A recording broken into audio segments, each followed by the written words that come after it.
Hey friends, I'm Heather Pace. Grab your snacks, grab your tea. I have a chocolate cluster and a brownie here. Be getting into those in a little bit. And settle in for today's video. I hope you enjoy.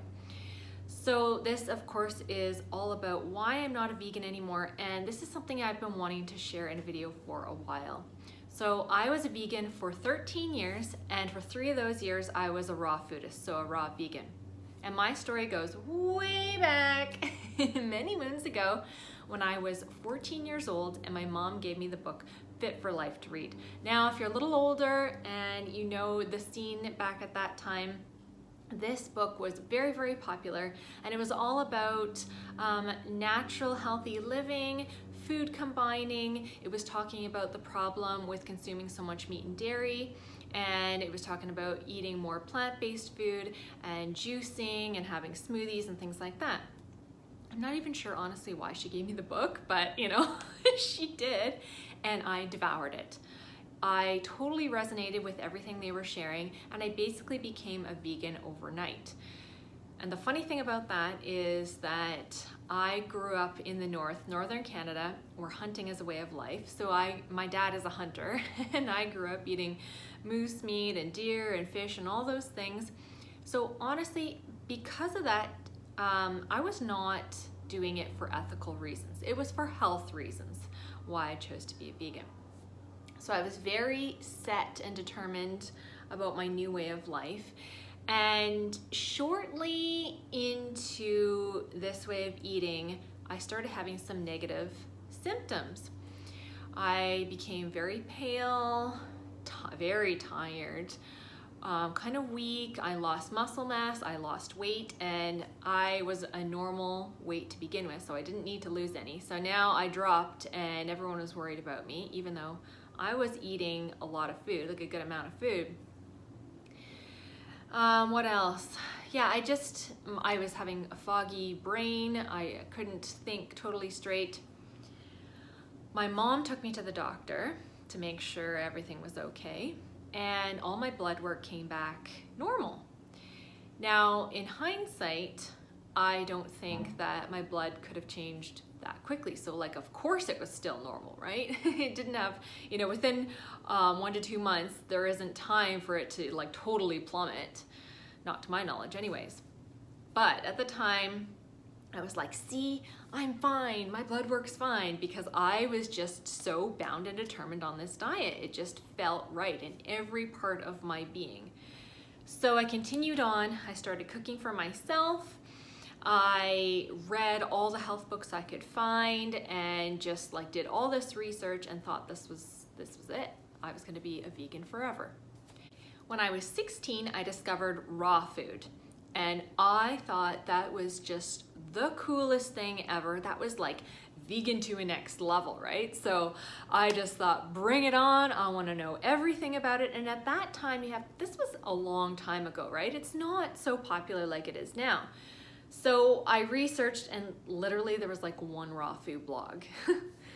So I was really into that, and I thought, you know, my ultimate goal was to become a raw foodist. So I dabbled around, and then I went to a raw food retreat in California for a month when I was 18, and I learned from all the best people in the raw food community and did a little food course there and everything. From there, I went on to develop my business, which centered around the vegan diet. So I started my blog, I started writing ebooks, I started a catering company, I did farmers markets, I was a personal chef. I did all that stuff, and everything was vegan, vegan, vegan. And actually, I thought I was gonna be vegan forever, and I thought I was gonna have a vegan family and kids. I had relationships with guys who were vegan, and this was my way of life. Now, meanwhile, those symptoms that I mentioned a few minutes ago, those kind of dissipated a bit. Oh, another thing was that I was really cold all the time.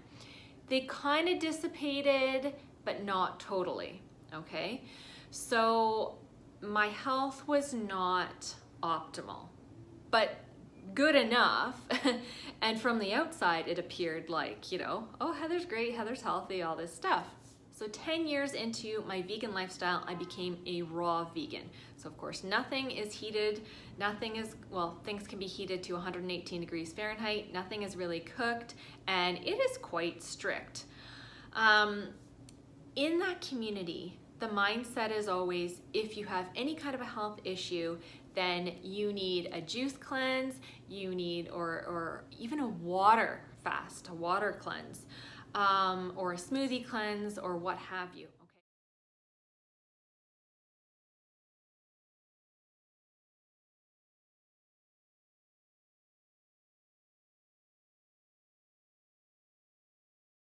So at that time, I was in a relationship with somebody else who was raw, and him and I would get going on these fasts, juice fast, smoothie fast, all these things. And now my health started to really plummet. This is toward the end of the 3 years, okay? But so it declined, and then boom, it just sort of like, the more I did these cleanses, the worse things got. And it got to the point where I had those symptoms that I had in the beginning, but much worse. So now because my weight had gone up over the years, but now my weight went down again. I became very tired. I lost muscle. I got skinny. Some people would be happy hearing that, but actually no, this was not a good thing. I was having headaches, and it got to the point where I was having daily headaches. I was having a lot of digestive problems, and I was really constipated. So I even became addicted to enemas because I wasn't pooping. Now I was doing my own enemas and taking laxative teas, and I was in pain. I remember my mom doing Reiki on me. I'd try and get her to do Reiki on my stomach and my abdomen, and it just wasn't good. Not only that, I became very depressed. I wanted to sleep all the time. I felt no more purpose to my life. I did not feel motivated anymore, and I cried a lot. And it got to the point where I was suicidal. And honestly, I can still think back now to those thoughts I was having, like I was planning my death. I was planning the ways I would kill myself. Not a good place to be in. And it's funny because at the time, I just thought, well, I didn't really totally know what was going on. I thought maybe, because I'm very spiritual, I thought maybe I'm kind of like off my path, so that's why I'm not feeling so hot right now, like off my spiritual path, I mean. Because there was no other real reason for why I should be feeling so down and depressed. At that point, my good friend Denise Appelman's, who I've mentioned on my channel before, she is an amazing intuitive who I've been going to see for readings for about 15 years. She intervened and said, Heather, if you don't make some serious changes, we're going to lose you.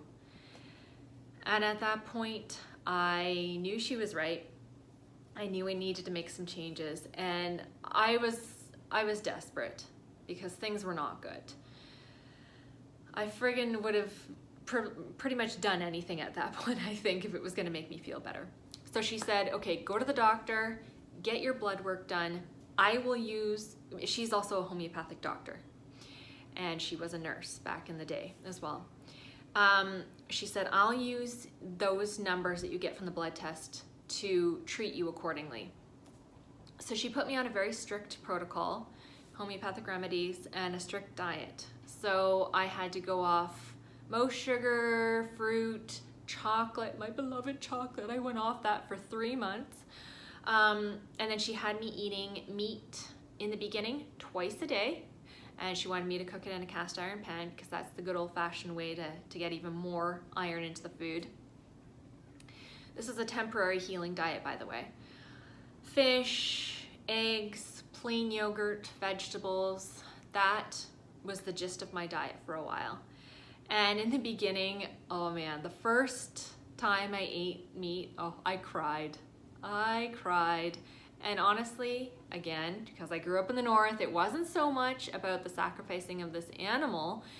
It was more so that I had created basically my identity and my career around this vegan lifestyle. And now I felt almost like a fake or a fraud or something.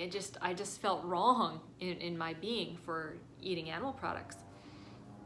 And also I should mention that a lot of people, when they first start eating animal products, again, after a long time, they say they can't digest them. Wasn't the case for me. Actually, finally, I was like, wow, this is sitting really well. I can totally digest this, no problem. You know, it's crazy. Give the body what it needs and go figure. And yeah, so I was really lucky to have like the wild meat, and that's the way we should be eating animal products, in that natural way. So I continued on this protocol, and I started feeling better really quickly. Oh, the other thing that happened too was that I had broken out. My whole forehead had broken out in little pimples right before my friend's wedding. And I was in the wedding, I was mortified. But that was when my body was really breaking down. So that was another symptom.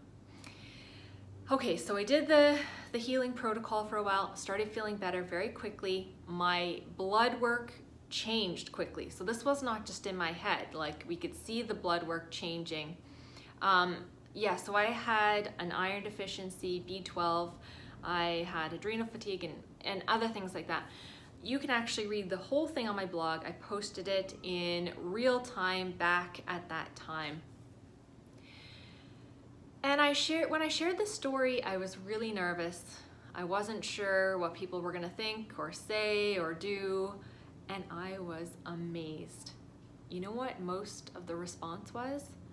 Oh my gosh, I'm having the same symptoms, or I'm having something similar, or I've been feeling like I want to eat some animal protein, and Heather, I feel like your story has given me permission to go and do that. And just like, actually I was astounded by the response and thought, oh my God, other people are going through the same thing. And I actually already knew some people who had gone through a very similar story to mine, but to just like see this in large numbers and people emailing me. And then Denise told me she had people emailing her from all over the world saying like needing help, you know, to heal too. Like, wow, okay, there is something to this. And so, yeah, that's the story. I was on that strict diet for a while, and then of course things like regulated out, and I have swung into my vegan tendencies quite often over the years. That was 9 years ago, by the way.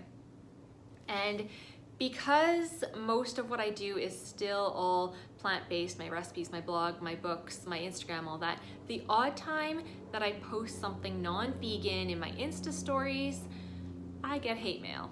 Yeah. So I just thought, like, you know, it'd be good to get this out in the open right here in my YouTube channel so people can hear it and see and maybe understand. And if you don't understand, that's fine too. But this is my truth that I do want to share in hopes that it can help somebody else. Yeah, 9 whole years ago, still strong vegan tendencies, but here's the thing. I find that I do need to eat meat on a regular basis to feel my optimal. So I'm eating about 90% plant-based currently and for a good while.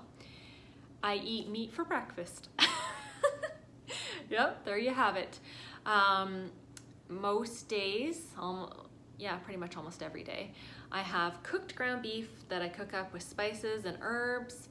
And then I have that with cooked vegetables and avocado. And I find that so satisfying. It takes away cravings and it makes me feel satisfied for a good 3 hours. So yeah, 3, if not even closer to 3.5 or 4. If I have anything with sugar in it for breakfast, then I'm either hungry or craving something in less than 2 hours, like a smoothie or something like that. So this meal really grounds me, and that's generally the only time of the day that I eat animal products. I was doing eggs for years, but I was eating eggs 1 to 2 times a day, and then I developed an intolerance. So I've been off eggs for almost 1.5 years now, and maybe I'll try them again, but this is what's working for me right now, and it feels really good. Oh, okay. Let's have some chocolate cheese. I'm just rambling along here. Is there merit to a vegan and a raw food diet? Absolutely yes. I think that these are great as cleansing tools, but not to be necessarily used in the long term. I do know a few people who have successfully eaten a vegan diet for many years and it works for them. But I know more people who it hasn't worked for, you know? And actually it's funny because most of my friends are nutritionists, which ironic because I actually thought I was gonna go down that path and then I didn't. But not one of them is vegan. And so I'd love to hear from you if you've had a similar experience, or you know, maybe this is food for thought if you've been contemplating going on a strict vegan diet. I really hope that this can help someone, anyone, a few people. Yeah, and if you want, you can leave a comment below, or you can send me a DM on Instagram, or you can send me a private email if that's better, if you just need to share in an open way. I would really love to hear from you. So yeah, that's all for today, guys. That's the story. I'm sure as the next few days go by, I'm gonna think of other things I should have shared in the video. You know, 13 years is a long time, right? And so a lot happened during that time, but yeah, that's the gist of it. And currently, like I said, 90% plant-based, but that little bit of meat helps me. And I'll eat fish, I enjoy fish, and I'll even eat some cheese sometimes, occasionally. But yeah, I'm just so much more flexible and fluid with my diet. So there you have it. Yeah, make sure to subscribe. I have some really good videos coming up, some good topics, good stuff. And also more recipes and yoga. So make sure to hit that little notification bell. See you next time. Bye-bye. Oh yeah, I already ate the chocolate cluster along the way. Oh, now it's time for a chewy brownie. And some tea. Hope you were munching on your snacks along the way too. Bye.